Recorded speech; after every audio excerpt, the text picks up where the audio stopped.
नमस्ते everyone. Welcome to आत्म प्रेम yoga YouTube channel. आज हम लोग लर्न करेंगे कि वज्र आसन कैसे करते हैं और वज्र आसन के फायदे क्या हैं एंड वज्र आसन किन्हें नहीं करना चाहिए। तो ये तीन चीज करेंगे। यह आसन योग में बहुत ही प्रभावशाली और बहुत ही अच्छा आसन माना जाता है। अच्छा इन द सेंस इसका इम्पैक्ट इमीडिएटली दिखता है बॉडी में। वैसे तो सारे आसन अच्छे होते हैं but depending upon the body condition उस आसन को अडॉप्ट करना चाहिए अपने लाइफ में। तो वज्रासन जो है वो एक मेडिटेटिव आसन की कैटेगरी में आता है। तो मेडिटेटिव आसन उन आसनों को कहा जाता है जिसमें हम बैठ के मेडिटेशन प्रैक्टिस कर सकते हैं। उन आसनों को हम मेडिटेटिव आसना कहते हैं। जैसे कि पहले वीडियो में मैंने बताया था वज्रासन, सुखासन, जो कि इस पोस्चर को सुखासन कहते हैं। ये भी एक मेडिटेटिव पोस्चर है, इसमें भी मेडिटेशन कर सकते हैं। उसके बाद मैंने एक दंडासन बताया था जो कि हम ऐसे सिचुएशन में कर मतलब वो एक कल्चरल आसना है। वो उसे हम किसी चीज़ से सीखे हुए हैं, किसी चीज़ को कॉपी करने का कोशिश करते हैं। ठीक है। एंड ये वज्रासन जो है वो एक मेडिटेटिव पोस्चर है। तो इसको करते कैसे हैं? तो इसमें इसको करने का जो तरीका है वो सबसे पहले क्या है कि मैं पहले एक फ्रंट व्यू करके दिखाऊंगा, फिर साइड व्यू करके दिखाऊंगा। तो मैं करके दिखाने का कोशिश करता हूँ। सबसे पहले आप दंडासन में इस तरह से बैठ जाएं। ठीक है।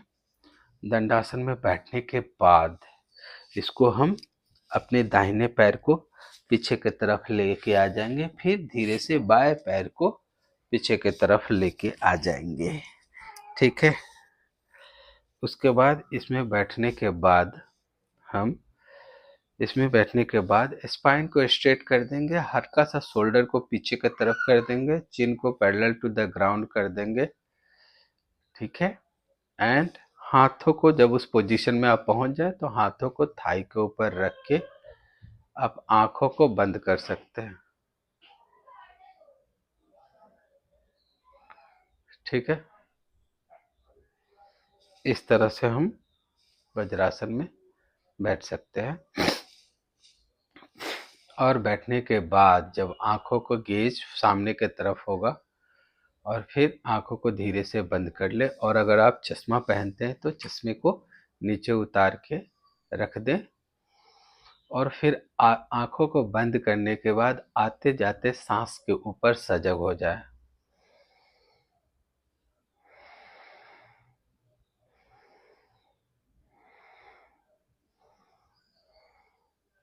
तो ये है वज्रासन।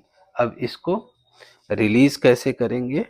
सबसे पहले आपको अपने दाहिने पैर को आगे की तरफ लेके आना है, फिर धीरे से वेट को बटक के ऊपर लेके आनी है, फिर बायां पैर को आगे की तरफ खोल देना है, फिर दंडासन वाले पोजीशन पे आ गए।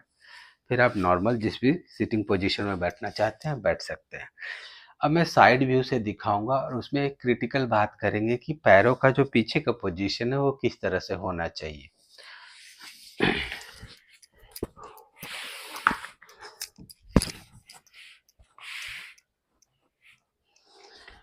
देखिए पीछे का, जैसे कि सबसे पहले आपको फिर उसी तरह से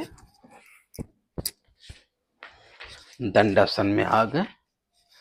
ठीक है। दंडासन में आने के बाद आप बिग टो को पकड़ के आप पीछे की तरफ लेके चले जाएं और फिर बाएं पैर को भी पीछे की तरफ लेके चले जाएं। और जो हमारा जो बॉडी वेट होगा वो ये जो कप नुमा आकृति बना, ये पीछे जो एक बिग टो टच कर रहा है और हील्स है वो बाहर की तरफ फैला हुआ, उसके ऊपर आपको वेट के रखना है। आपको डायरेक्ट नी जो एंकल है उसको इस तरह से सीधा नहीं रखना है, अदरवाइज सीधा में एंकल इंजर्ड हो जाएगा। ठीक है।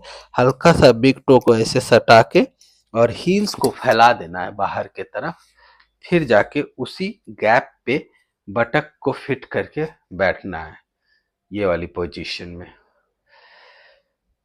बॉडी वेट हील्स के ऊपर आ गया, स्पाइन स्ट्रेट हो गई, हल्का सा शोल्डर पीछे की तरफ हो गया, स्पाइन स्ट्रेट है और चिन पैरेलल टू द ग्राउंड है। आंखें गेज सामने की तरफ है और धीरे से आंखों को क्लोज कर ले और फिर आते जाते सांस के ऊपर ध्यान लगा सकते हैं।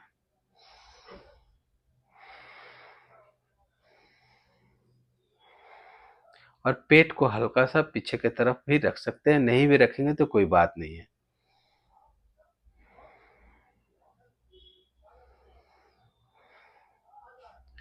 तो ये है वज्रासन।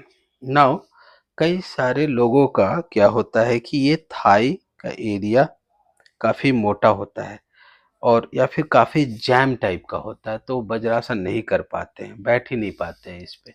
तो वैसे लोगों के लिए क्या करना है, उनको किसी तरह इस तरह का 2 चादर ले लें, ठीक है। इस चादर को आप फिर थोड़ा घुटने के दर्द को कमाने के लिए सामने रख सकते हैं। ये हल्का सा ऊंचा हो जाएगा जिससे आप आराम से कर पाएंगे। इसको एक बार और फोल्ड कर लिए, फोल्ड करने के बाद ऐसे हल्का सा फोल्ड करके ऊंचा ऐसे कर लिए, ऐसे कर दिए तो आप फिर बैठ पाओगे। कुछ लोगों का क्या होता है पीछे की तरफ नहीं बैठ पाते यहाँ पे, तो उनके लिए क्या इसी तरह से फोल्ड करके फिर ये पीछे की तरफ आप इसको ऐसे रख के फिर बैठ सकते हैं।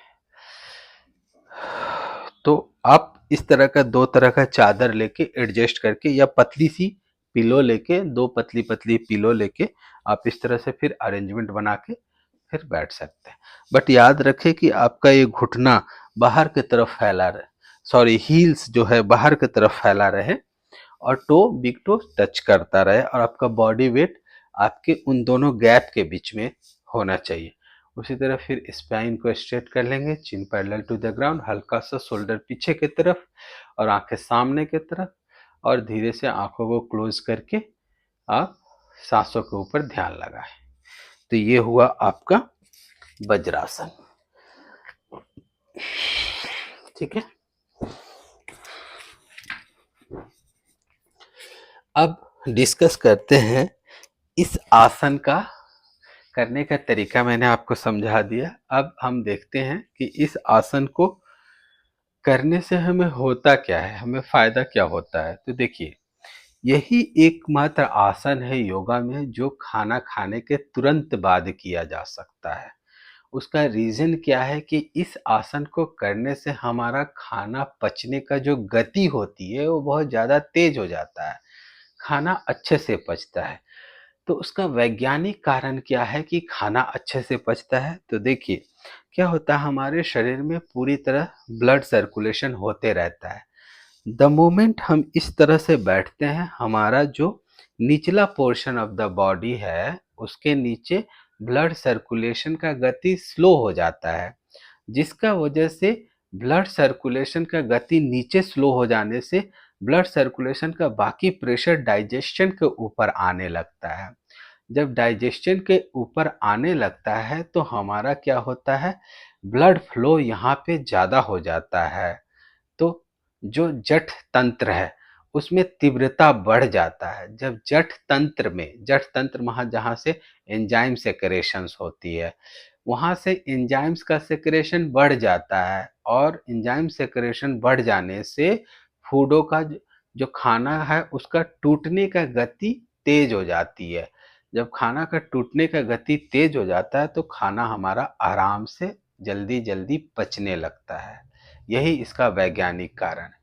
दूसरा इसमें क्या होता है, इस आसन को करने से हमारा वेगस नर्व जो हमारे पेट और माइंड से कनेक्टेड रहता है, हमें रेस्ट एंड डाइजेशन मोड में लेके चला जाता है। देखिए, जब हम अदर किसी काम को करते रहते हैं तो हमारा पूरा ऊर्जा उस काम को करने में लगते रहता है या फिर बॉडी मूवमेंट वगैरह में बिजी हो जाता है। लेकिन जब इस आसन को करते हैं तो हमारा बॉडी में ऊर्जा का प्रभाव भी ज़्यादा तेज हो जाता है और वो सारा का सारा ऊर्जा का जो फोर्स होता है हमारे डाइजेशन पे चला जाता है, डाइजेस्टिव सिस्टम पे काम करने लगता है। जब डाइजेस्टिव सिस्टम पे काम करने लगता है तो हमारा फिर फूड डाइजेशन इम्प्रूव हो जाता है। तो यही इसका वैज्ञानिक कारण है कि यह आसन बहुत ही इफ़ेक्टिव है। जिनको भी पेट से संबंधित इश्यू है, वो खाना खाने के तुरंत बाद ज़रूर इसका अभ्यास 5 से 10 मिनट करें। आप देखिएगा लॉन्ग रन में इमीडिएट एक्चुअली इसका फ़ायदा तो इमीडिएटली होता है, लेकिन लॉन्ग रन में अगर आपका अ, मतलब बहुत ही क्रोनिक कॉन्स्टिपेशन इश्यूज़ है या डाइजेशन से रिलेटेड इश्यू है, तो धीरे-धीरे आपको इसमें फ़ायदा दिखने लगेगा। ठीक है? तो ये है इस आसन का मेजर फ़ायदा। इसके अलावा क्या फ़ायदा है, देखिए इसमें हम घुटने को इस तरह से मोड़ के रखते हैं, जिसकी वजह से हमारा जो थाई है, हैमस्ट्रिंग है, काफ मसल्स है, सब में प्रेशर बनता है, जिसके वजह से ये अगर टाइट हो रखी है तो ये लूज़ होना स्टार्ट करता है, सॉफ्ट होने लगता है। और जितना ज़्यादा आपका ये काफ मसल सॉफ्ट होगा, उतना ही ज़्यादा आपका डाइजेशन भी इम्प्रूव करेगा। ठीक है? तो इस तरह से बहुत सारे लोगों को काफ मसल्स में पेन रहते हैं, तो उस पेन से भी रिलीफ मिलता है इस आसन को करने से। ठीक है? तो ये हुआ आपका वज्रासन। वज्रासन का मैं डेफिनेशन बोलना भूल गया था। इसका वज्र का मतलब होता है बहुत ही कठोर, या फिर इंद्रदेव का जो अस्त्र है उसे भी वज्र बोलता है, जिसे बिजली के समान। तो ये जो आसन है हमारे शरीर को एकदम कठोर बना देता है। कठोर कहने का तात्पर्य यह है कि मजबूत बना देता है ये आसन।